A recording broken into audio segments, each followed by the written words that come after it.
Hello दोस्तों, आज हम पढ़ने जा रहे हैं कार्बोहाइड्रेट प्रोटीन बायोकेमिकल टेस्ट। ये एक तरह से दोनों का समरी रिवीजन जैसा रहेगा। तो सबसे पहले जब आपको दिया गया होगा गिवन सॉल्यूशन और पता करने के लिए बोला जाए कि ये इसमें प्रेजेंस ऑफ कार्बोहाइड्रेट है कि नहीं, तो उसके लिए हमें मोलिस टेस्ट करना पड़ेगा। पहला टेस्ट जो होता है वो होता है मोलिस टेस्ट।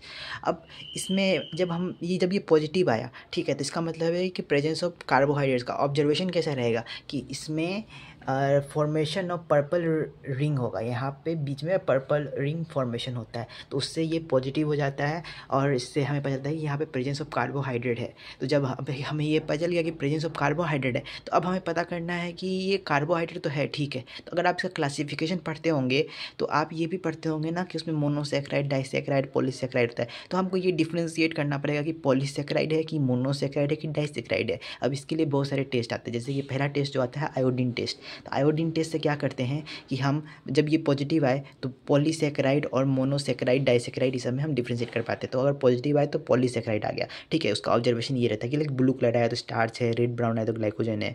तो ये हमने पॉलीसेक्राइड पता कर लिया, आयोडीन टेस्ट है। ये दूसरा टेस्ट था आयोडीन टेस्ट। अब है कि नेगेटिव में क्या होगा कि लाइक मोनोडाइसेक्राइड आ रहा है, ठीक है, मोनोसेक्राइड और डाइसेक्राइड।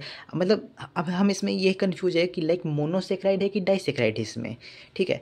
लाइक तो इसको पता करने के लिए हम क्या करेंगे कि रिड्यूसिंग नॉन रिड्यूसिंग का पता करेंगे। तो रिड्यूसिंग और नॉन रिड्यूसिंग के लिए क्या होता है कि ब्लैक हम बेनेडिक्ट टेस्ट करते हैं। Third test is Benedict test, ठीक है। इस टेस्ट के थ्रू हमें रिड्यूसिंग शुगर और नॉन रिड्यूसिंग शुगर के बारे में पता चलता है। जैसा कि आपको पता ही होगा कि लाइक सुक्रोज जो होता है नॉन रिड्यूसिंग शुगर होता है, क्योंकि इसमें फ्री एल्डिहाइड नहीं होते हैं, ठीक है।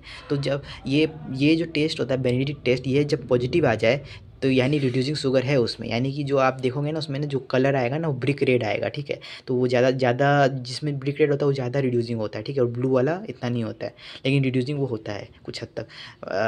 लेकिन ये जो नॉन रिड्यूसिंग शुगर जो होता है सुक्रोज होता है, ठीक है। तो इसमें इसका फिर बाद में हाइड्रोलिसिस हो जाता है। और उसके बाद फिर क्या होता है कि लाइक हमने रिड्यूसिंग शुगर से पता कर लिया कि हाँ ये रिड्यूसिंग शुगर है बेनेडिक्ट टेस्ट के थ्रू। तो अब क्या है कि लाइक ये जो रिड्यूसिंग शुगर है, अब इसमें हमको पता करना है कि ये मोनोसेक्राइड डाइसेक्राइड दोनों में मतलब हमको डिफ्रेंशिएट करना होगा, ठीक है। तो अब इसके लिए हम बॉर्फॉइड टेस्ट करेंगे, ठीक है, बॉर्फॉइड टेस्ट करेंगे। अब इसके थ्रू हमको पता चलेगा कि लाइक मोनोसेक्राइड और डाइसेक्राइड कौन है। तो पॉजिटिव आएगा तो मोनोसेक्राइड आया, ठीक है, और नेगेटिव आएगा तो डाइसेक्राइड आया, और डाइसेक्राइड का आगे जाके ओसाजन टेस्ट हो जाएगा। और फिर मोनोसेक्राइड का हम सेल्विनोव टेस्ट करेंगे। और फिर इसमें अगर पॉजिटिव आ रहा है यानी कि चेरी रेड कलर आ रहा है, ठीक है, अगर चेरी रेड कलर आ रहा है तो ये फ्रक्टोज है, और नहीं आ रहा है नेगेटिव है तो ये ग्लूकोज हो गया। That's all about carbohydrate. Okay, now we are going to study protein.